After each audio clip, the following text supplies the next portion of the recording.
ഏതാടാ നീയൊക്കെ? ഇവളേതാ? എവിടെ പോയിട്ട് വരുന്നു? ഞങ്ങൾ ഉറക്കം വരാതിരിക്കാൻ വേണ്ടി ഒരു ചായ കുടിക്കാൻ ഇറങ്ങിയ. എങ്ങനെ ഉറക്കം വരുവാടാ? അതുപോലത്തെ ഒരു ഉരുപ്പടിയല്ലേ കൂടെ ഉള്ളത്. കേരള വണ്ടിയിലെ സാർ ഞങ്ങളൊരു പരിപാടി കഴിഞ്ഞ് വരുന്ന വഴിയാണ്. അതെനിക്ക് കണ്ടപ്പോഴേ മനസ്സിലായടാ, പരിപാടിയും കഴിഞ്ഞ് വരികയാണ്. കേരള വണ്ടിയില്, കേരള വണ്ടിയില്. ഇനി ഉള്ള സത്യം പറയാമല്ലോ, ഞങ്ങള് ജയിലിൽ നിന്ന് വരിക. വീണ്ടും തുടങ്ങിയല്ല.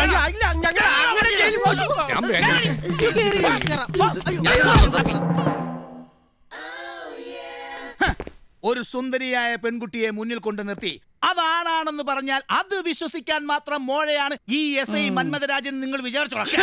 എന്റെ പൊന്ന് സാറേ, സത്യമായിട്ട് ഇത് പെണ്ണല്ല, ഞങ്ങളുടെ ട്രൂപ്പിലെ ഫീമെയിൽ ആർട്ടിസ്റ്റാ, കലാദർശന. ദർശന, കലാദർശന. എന്താ ആർട്ടിസ്റ്റ്? Female artist. അതെ സാറേ, വിശ്വാസം പറ്റില്ലെങ്കിൽ ഞങ്ങളുടെ അച്ഛനെ വിളിച്ചു. അല്ല സാറേ, സാറ് കാര്യം ഫുള്ളായിട്ടൊന്ന് പരിശോധിച്ചു. എന്താ സാർ? വേണ്ട വേണ്ട, ഇതേപോലൊരു കേസ് ഈ സസ്പെൻഷനിലായിട്ട് ഞാൻ തിരികെ കയറിയിട്ട് വെറും 6 മാസമേ ആയുള്ളൂ. വീണ്ടും തൊപ്പി തെറിപ്പിക്കാനുള്ള പരിപാടി ആലോചിക്കുക നീയൊക്കെ. തങ്കമ്മേ, ഇതിനു മുമ്പ് ഈ ഏരിയയിൽ ഇവളെ ആരെങ്കിലും കാണുകയോ കസ്റ്റഡിയിൽ എടുക്കുകയോ ചെയ്തിട്ടുണ്ടോ എന്ന് സൂക്ഷിച്ചു നോക്കിക്കേ. നോക്ക്.